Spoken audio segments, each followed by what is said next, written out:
Doubt है CUET 2027 का syllabus क्या है बायोलॉजी का, कौन से चैप्टर्स ऐड हुए हैं, कौन से चैप्टर्स डिलीट हुए हैं, टोटल नंबर ऑफ चैप्टर्स कितने हैं, क्या 11th का सिलेबस में से भी कुछ आता है, अगर ये सारे डाउट्स आप लोगों के भी हैं तो वीडियो के एंड तक बने रहना, बिकॉज सीयूईटी की जर्नी में सबसे इंपॉर्टेंट होता है करेक्ट सिलेबस को लेकर के आगे बढ़ना।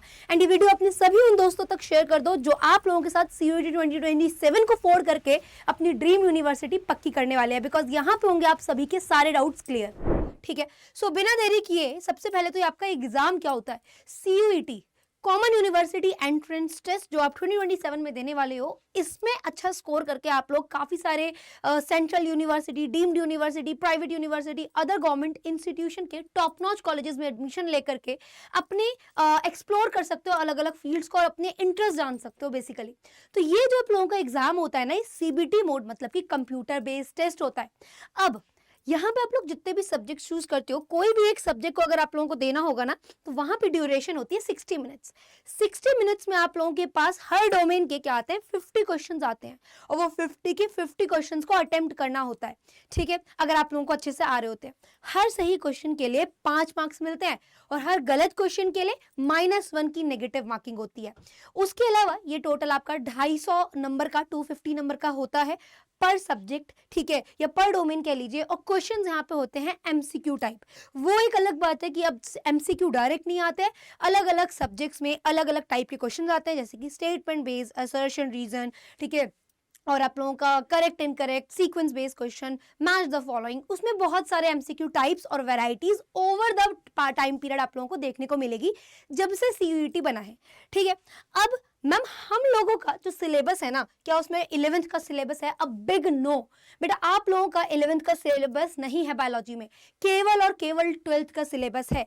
और 12th के सिलेबस में भी कितना डेप्थ में तुम लोगों को जाना है वो मैं तुम्हें बता दूंगी, और क्या सक्सेस फॉर्मूला है वो भी बता दूंगी।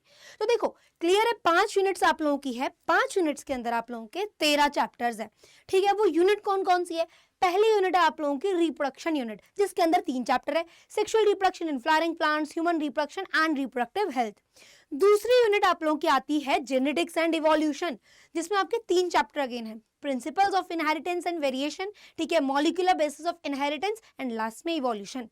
तीसरी यूनिट बहुत इंटरेस्टिंग प्यारी सी यूनिट, छोटी सी यूनिट होती है बेटा, बायोलॉजी एंड ह्यूमन वेलफेयर की, जिसमें आप लोगों के 2 ही चैप्टर है, human health and diseases, microbes in human welfare. Next आप लोगों की यूनिट है that is biotechnology in its application, basically biotechnology की यूनिट। इसमें आप लोगों के केवल 2 चैप्टर है जो कि आप लोगों के लिए कंप्लीटली नहीं होगी इस साल, अगर आप लोग पहली बार 12th में आ रहे हो। ठीक है, that is biotechnology principle and processes and biotechnology and its application.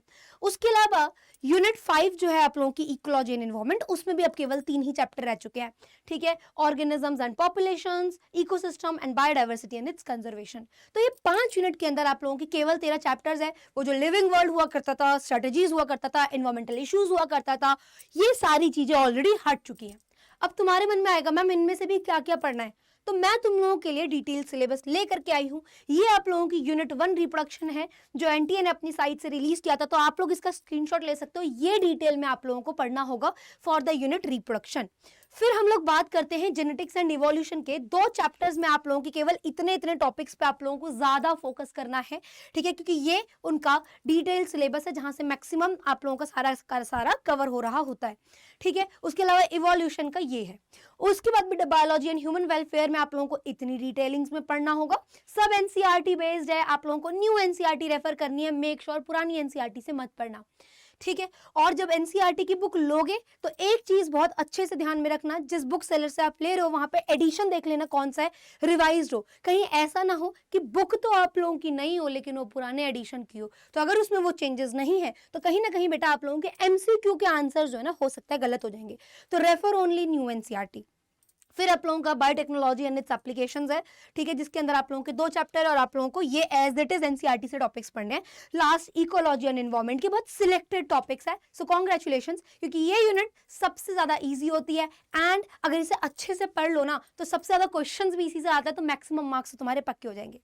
अब बात करते हैं कि बेसिकली आप लोगों को तैयारी कैसे करनी है। हमेशा याद रखना, जब भी तुम लोगों का सिलेबस कंप्लीट होएगा through out the year consistency के साथ, तुम लोग सबसे ज्यादा फोकस करोगे इकोलॉजी एंड एनवायरमेंट में, फोकस सब पे करना है। लेकिन जब भी तैयारी शुरू करोगे इस तरीके से करना, हाई टू लो वेटेज, ठीक है। सबसे ज्यादा ecology and environment high weightage में, फिर रिप्रोडक्शन है बच्चों, फिर आप लोगों को जेनेटिक्स एंड इवोल्यूशन है, फिर बायोटेक्नोलॉजी एंड इट्स एप्लीकेशन है, एंड लास्ट में बायोलॉजी एंड ह्यूमन वेलफेयर होता है, ठीक है।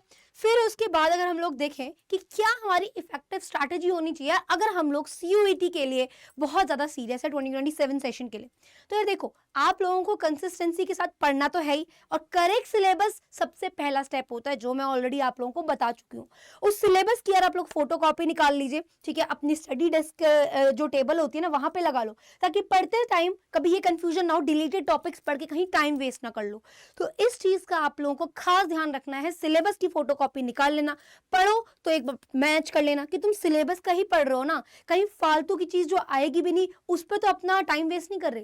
बिकॉज देखो, एक सिलेक्शन के लिए सबसे इंपॉर्टेंट होता है मोस्ट इंपॉर्टेंट और टॉपिक की चीजें पढ़ना, इंस्टेड ऑफ आलतू फालतू चीजें, ठीक है। फिर दूसरी चीज है कि यार आप लोगों को रेगुलरली स्टडी करना पड़ेगा, consistency is the key in CUET. जितना ज्यादा आप रेगुलर बेसिस पे पढ़ोगे, टाइमली सिलेबस कंप्लीट करोगे, उतनी ज्यादा नंबर ऑफ टाइम्स आप लोग अपना रिवीजन बूस्ट कर सकते हो और सारी चीजें डिटेलिंग्स में रिवाइज कर सकते हो। और हमेशा याद रखना, आप लोगों की जो रिवाइजिंग स्ट्रैटेजी होनी चाहिए वो होनी चाहिए हाई वेटेज से लो वेटेज वाले चैप्टर्स, ताकि उससे क्या होता है ना, मैक्सिमम मार्क्स और कॉन्फिडेंस दोनों ही अच्छा गेन होता है। फिर आप लोगों को याद रखना है कि जब जब आप साथ साथ चैप्टर्स पढ़ रहे हो ना, आपकी जो भी फैकल्टी होगी बायोलॉजी की, ठीक है, या तो उनके नोट्स अगर उनसे समझ आता है, या फिर अपने खुद के short notes after every class बनाना, ताकि लास्ट मोमेंट में अगर क्विक रिकॉलिंग या रिवीजन करनी हो तो तुम्हारे पास ऐसे नोट्स हो जो कि सारी डिटेलिंग्स कवर कर रहे हो और तुम्हें उससे बेनिफिट हो। फिर लास्ट में बेटा आप लोगों को क्या करना है, ये सारी चीजें होने के बाद अगर टाइमली सिलेबस कंप्लीट होना है तो हो जाता है अगर आपका, ठीक है, तो मेक श्योर करना कि आप लोग ऑन अ रेगुलर बेसिस अपनी एक प्रैक्टिस डेवलप कर लो, दैट इज मॉक टेस्ट को धड़ाधड़ देना है। क्योंकि जितने ज्यादा आप लोग मॉक टेस्ट देते हो उतना ज्यादा आप लोगों को आपके वीकर एरियाज के बारे में पता चलता है, ठीक है। उसके अलावा आप लोगों को पता चलता है कि भाई किस टॉपिक को ज्यादा रिवाइज करना है, एनालिसिस हो पाता है, ठीक है, और आप लोग उसको अपनी वीकर पार्ट को जो है इंप्रूव कर पाते हो और उसे स्ट्रेंथ बना लेते हो।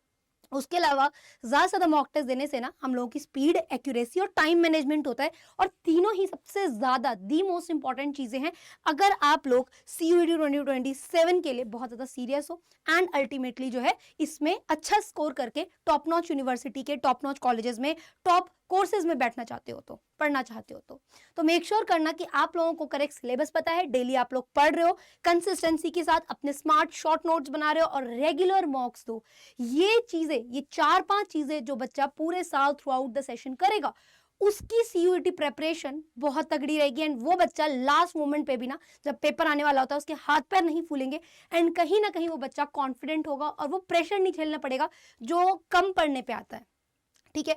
अब इसी के साथ साथ बेटा आप लोगों की प्रिपरेशन में स्टेप बाय स्टेप अगर आप लोगों को हेल्प चाहिए तो उसी के लिए यहाँ पे सीयूईटी अड्डा ने आप सभी के लिए बेटा जी महापैक जो है, ठीक है, ये जो है आप लोग इसमें एनरोल कर सकते हो। बेनिफिट क्या है, एक चीज बताती हूँ, पूरे साल में जितने कोर्सेज आएंगे ना, इवन लास्ट में ये जो भी इंपॉर्टेंट कोर्सेज आते हैं वो सारे के सारे आप लोगों को मिल रहे होंगे। तो मेक श्योर करना, अगर आप चाहते हो चल रहे कोर्सेज, आने वाले कोर्सेज, उसके आने वाले कोर्सेज, सारे का सबका एक्सेस चाहिए विद बुक्स वगैरह सब कुछ अगर आप लोगों को चाहिए होगा, तो मेक श्योर करना आप लोग सीयूईटी महापैक लो।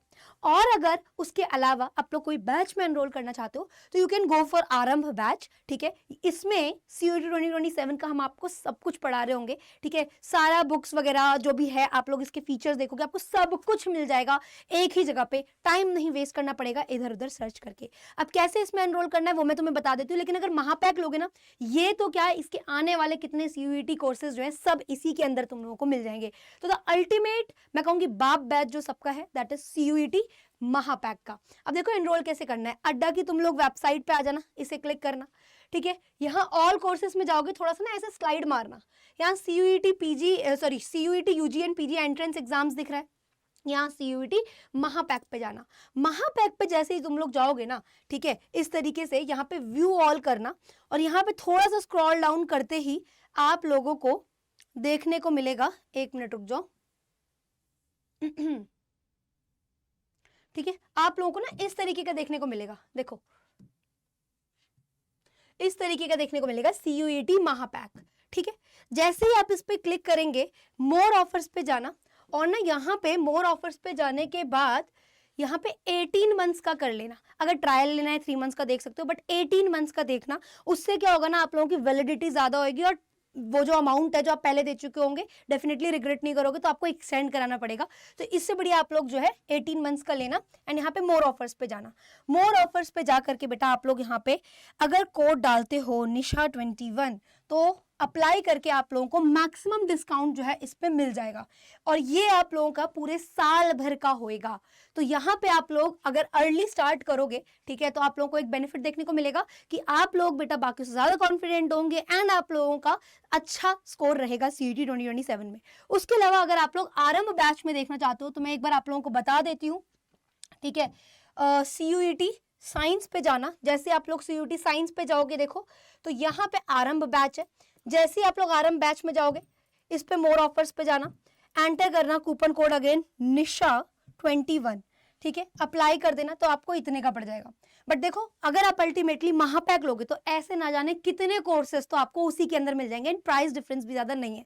और उसके अलावा आप लोगों को महापैक में काफी सारा स्टडी मटेरियल भी अच्छा खासा मिल रहा होता है। तो जल्दी से जाओ एंड एनरोल करो, एंड मुझे कमेंट सेक्शन में डेफिनेटली बताना कि आप लोगों को ना सबसे ज्यादा डर जो है किस चीज का है, और क्या चीजें आप लोग जानना चाहते हो आगे, ताकि मैं आपके लिए नेक्स्ट वीडियो में ना वो सारी की सारे डाउट्स वगैरह मिथ्स वगैरह जो है क्लियर कर दूं। एंड बाकी अगर आप लोगों को कोई भी डाउट हो ना, तो आप लोग nisha.mandral@aradoo47.com पे मेल कर सको मेरे को। ठीक है, कोई भी डाउट हो यहाँ पे मेल कर सकते हो। एंड एक इंपॉर्टेंट चीज, चैनल को CUET अड्डा को सब्सक्राइब कर लो, बिकॉज यहाँ पे CUET ओरिएंटेड सारी गाइडेंस जो है, मेंटोरशिप जो है बेटा आप लोगों को टाइमली मिल रही होती है, along with the major updates जो कि एक बच्चे को चाहिए होते हैं और पता भी होने चाहिए। ठीक है, मेरे को कॉमेंट करके डेफिनेटली बताना और आप लोग क्या जानना चाहते हो। बाय।